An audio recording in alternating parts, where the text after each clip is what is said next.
আজ পয়লা বৈশাখ, আজকে বছরের শুরু। আর যেমন পয়লা বৈশাখের দুদিন আগে চৈত গাজন হয়, তো আমাদের এখানে চন্দ্রচূড় বাবার মন্দিরে বেশ ধুমধাম করে কিন্তু এই নীলষষ্ঠী চৈত গাজন উৎসব পালন করা হয়।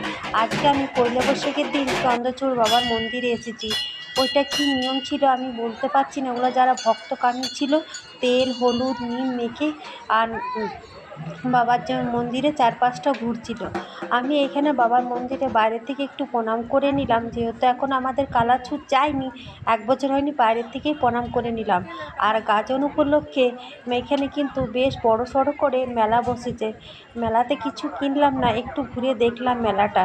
আর আজকে বৈশাখ মাস, কিন্তু প্রচণ্ড পরিমাণে গরম। আর এখানে প্রত্যেক বছরই পয়লা বৈশাখের দিনে লাখ লাখ মানুষের খিচুড়ি প্রসাদ খাওয়ানো হয়। আর এই গরমের দিনে 1 বোতল করে ঠান্ডা জল ব্যবস্থাপনা এই চন্দ্রচূড়ের মন্দিরে খুবই সুন্দর, খুব ভালো লাগলো। তোমাদের সাথেও শেয়ার করলাম, কেমন লাগলো কমেন্টে জানিও।